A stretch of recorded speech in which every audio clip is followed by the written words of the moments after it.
Hi, my name is Kathy Wentz, and I am a homeschooler with about 30 years of experience. And so we're creating a series of videos today to help you um, navigate the policies and procedures that homeschoolers have been living with in the state of Illinois.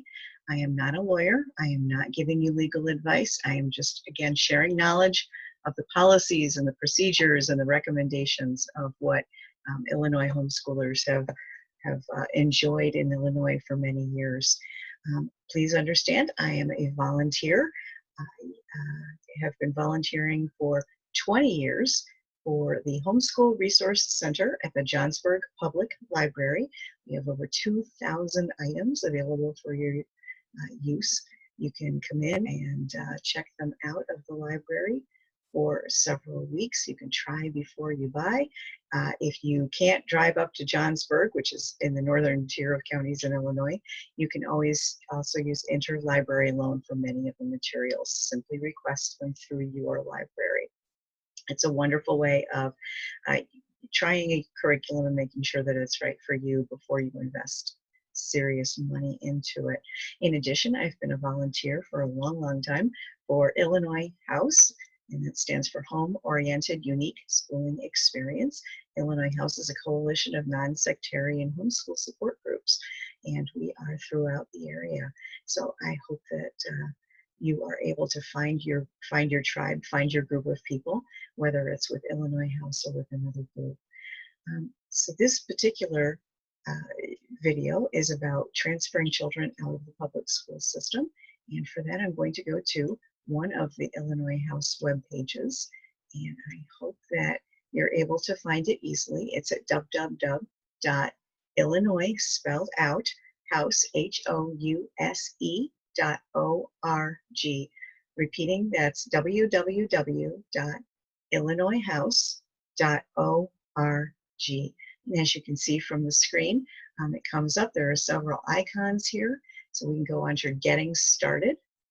And we're going to go to Withdrawing from School. This is really transferring your students out of school.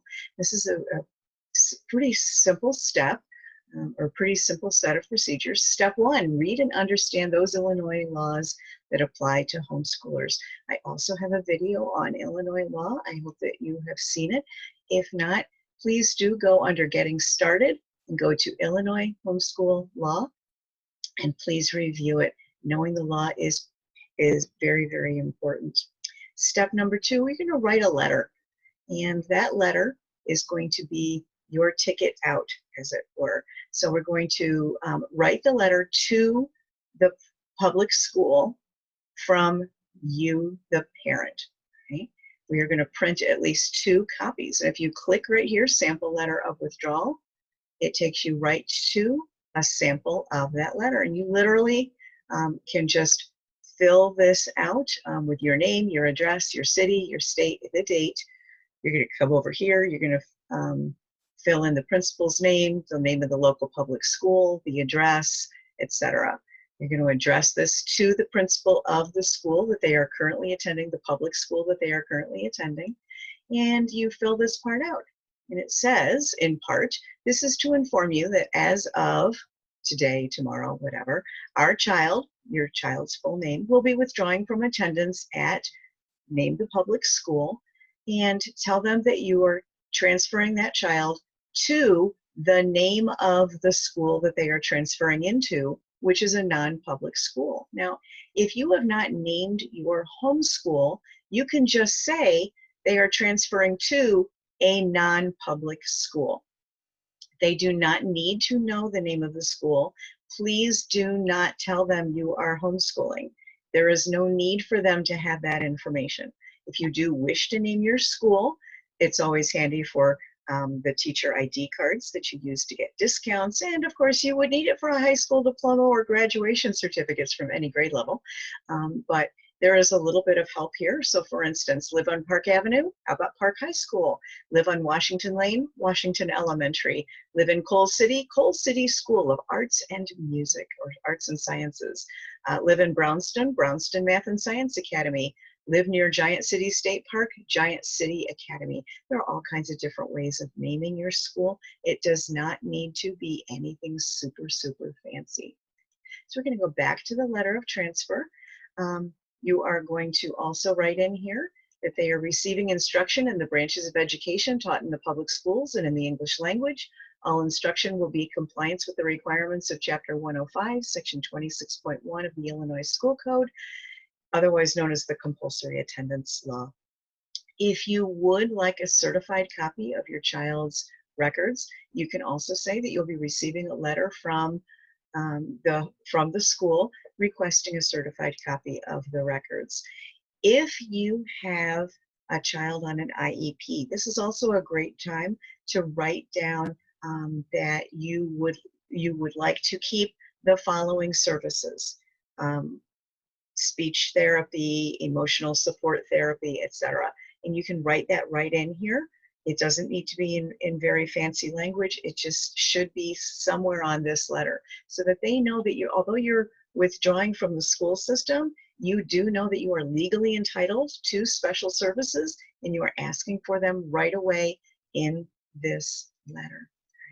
So as you go down, you're going to print at least 2 copies of this letter. One is for the public school to have, one is for you to have for your permanent records. Now, if you do choose to walk this into the building, okay, you walk it into the school building, you hand it to a school secretary, and you ask the school secretary to simply, you write on there, date and received. All she needs to do, or he needs to do, is sign that they received the letter and date it, and then hand you back that copy. You want 1 copy with somebody's okie dokie that they got a copy of that letter. The other way of doing this, or one of the other ways of doing this, is you go to the post office. All right, so this is literally in this one right here. Go to the post office and mail it return receipt requested. This costs less than $8.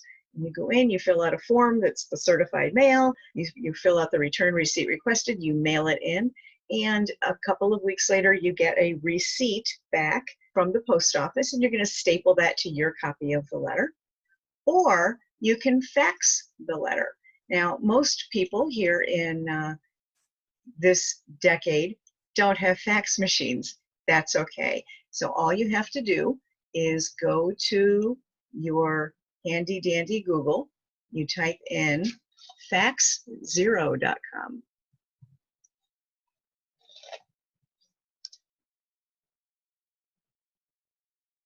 And using faxzero.com, you fill out your information, you fill out the school's information, you download the file right in here, you send it, and you faxed the letter. You will need to follow up. Faxzero sends you an email and you reply, yes, I do want you to send it. And then they send you a email back confirming that that the school got the letter. So either way, any one of those 3 ways, you want a piece of paper that says the school got the letter. You want some kind of a confirmation in writing that the school received the letter. All right. Keep that letter in a safe place just in case. So it must be noted that verbally telling a teacher or a school secretary of your intentions to homeschool is frequently not seen as officially withdrawing your child from school. If the school does not receive written notification from them, you run the risk of not being seen as withdrawn, and a truant officer might come to your door. So we do get a little concerned about that. Okay, so step 4. Now, if you do want a certified copy of your child's records, you're going to come down here to step 4, and you are going to click sample of this letter. Now, this letter should be on your new school's letterhead. So if you do want a certified copy, you probably do want to have named your school, and that's absolutely fine. But you're going to put this letter is from the school itself, not from you, the parent. All right, so this is to notify you of the enrollment of your child at your new school in compliance with blah, blah, blah, blah, blah legalese. And then this letter also meets the requirements of this public act notifying of successful transfer. This is particularly important if you have a high school age student. I always recommend going ahead and confirming successful transfer if you have a high school age student. So at this point, you have mailed the letter, you have written confirmation that they have received this letter, you have requested your records, you have confirmed successful transfer.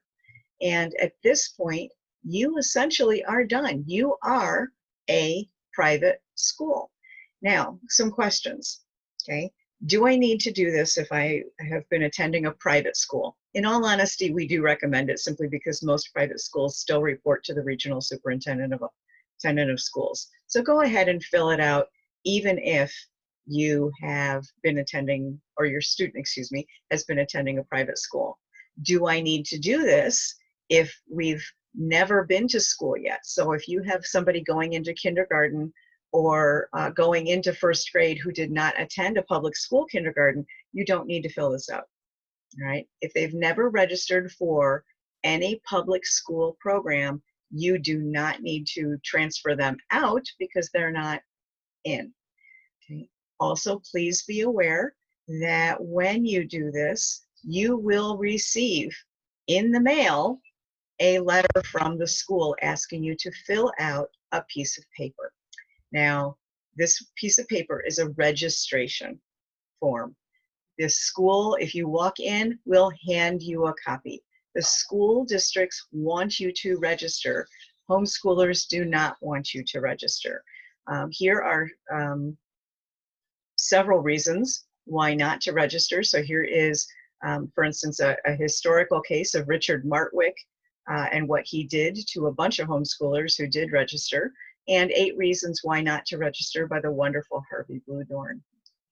Also, please be aware that on the form itself, and you can see a copy of the form, right down here it does say that this is voluntary. So right on the form it says that the form is voluntary. The letter that comes with the form makes it sound super important that you do this. The school secretaries and the school principals and the regional superintendents of school make it sound like it's really important that you do this. It's voluntary. It says right on the form, it's voluntary. Please don't panic, no matter what they tell you. It's a voluntary form. You can throw it in the trash if you want to. Now, if you have had a prior truancy conviction, if you are a subject of a former divorce proceeding that didn't, that was rather contentious, you may want to fill this out simply because it would be in your legal best interest to be able to prove to a court that you filled it out. But on the other hand, most homeschoolers would never need to do that. If you have any questions, I am very sure that we can find an answer for you. If here on the Illinois House page, there are so many different questions and answers here. So should I register, finding a group, homeschooling styles, there's a whole section on special needs, driver's education, sports permits, work permits, they're all here. So please check out our webpage. Again, that is www.illinoishouse.org. If you have any questions, please let us know. Contact us at illinoishouse.org. Thank you very much for watching.